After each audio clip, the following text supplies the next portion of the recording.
Donald ট্রাম্পের দ্বিতীয় দফায় মার্কিন প্রেসিডেন্ট হওয়ার যাত্রায় ধনকুবের ইলন মাস্ক ব্যয় করেছেন $25 কোটিরও বেশি। জয়ের পর প্রশাসনের কেন্দ্রবিন্দুতেই এক প্রকার আসীন করেছেন নিজেকে। অনেকে তো বলছেন ট্রাম্পের চেয়েও বেশি ক্ষমতাধর হয়ে উঠেছেন ইলন মাস্ক। 20 জানুয়ারি অভিষেকের পরই নির্বাহী আদেশে স্বাক্ষরের মাধ্যমে ইউএস ডিজিটাল সার্ভিসের নাম পরিবর্তন করে ডিপার্টমেন্ট অফ গভর্নমেন্ট এফিসিয়েন্সি করেন প্রেসিডেন্ট ডোনাল্ড ট্রাম্প। দায়িত্ব দেন ইলন মাস্ককে।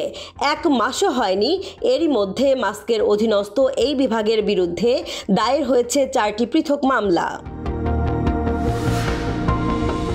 কোটি কোটি মানুষের জীবনকে প্রভাবিত করতে পারে নিচ্ছেন এমন সব সিদ্ধান্ত।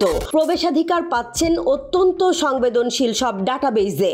অভিযোগ আছে সেসব তথ্য আবার ব্যবহার করছেন যারা তার বিরোধিতা করছেন তাদের বিরুদ্ধে। গেল সপ্তাহে সরকারি সংস্থাগুলোর কম্পিউটার সিস্টেমে সীমাহীন প্রবেশাধিকারের দাবিকে ঘিরে কর্মকর্তাদের সাথে সংঘর্ষে জড়ায় ইলন মাস্কের অধীনস্থ ডিপার্টমেন্ট অফ গভর্নমেন্ট এফিসিয়েন্সির কর্মীরা। এরপর মাস্ক কর্মীদের বাধা দেয়া সরকারি কর্মকর্তাদের সরিয়ে সেসব পদে দায়িত্ব দেয়া হয় তার মিত্রদের। উঠছে এমন অভিযোগও।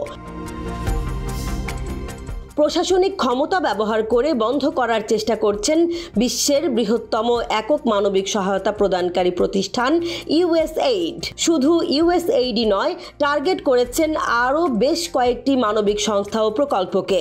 বিরোধীরা বলছেন কোনো ধরনের পূর্ব ঘোষণা ছাড়াই এমন বহু সিদ্ধান্ত নিয়েছেন ইলন মাস্ক, যেগুলোর নেই যথাযথ স্বচ্ছতাও। অনেক মানবিক সংগঠনই তহবিলের জন্য মার্কিন অর্থায়নের ওপর নির্ভরশীল। মাস্কের এমন একরোখা সিদ্ধান্তের কারণে অনেক প্রতিষ্ঠানই বাধ্য হচ্ছে কার্যক্রম স্থগিত রাখতে, এমনকি কর্মী ছাঁটাইয়েরও। পার্লামেন্টের অনুমোদন ছাড়াই নিজের ডিপার্টমেন্ট অফ গভর্নমেন্ট এফিসিয়েন্সিকে একটি আনুষ্ঠানিক সরকারি বিভাগ হিসেবে পরিচালনা করছেন তিনি। কিন্তু কৌশলগতভাবে তিনি ট্রাম্প প্রশাসনে বিশেষ সরকারি কর্মচারী পদে অধিষ্ঠিত থাকায় সহজেই এড়িয়ে যেতে পারছেন জবাবদিহিতা। অনির্বাচিত একজন কর্মকর্তার এমন ব্যাপক ক্ষমতাধর হয়ে ওঠা নিয়ে বিভিন্ন মহলে উঠছে আলোচনা, সমালোচনা, বিতর্কের ঝড়। সমালোচকরা বলছেন ফেডারেল সরকারকে অনিয়ন্ত্রিতভাবে ছাপিয়ে যাচ্ছে মাস্কের ডিপার্টমেন্ট অফ গভর্নমেন্ট।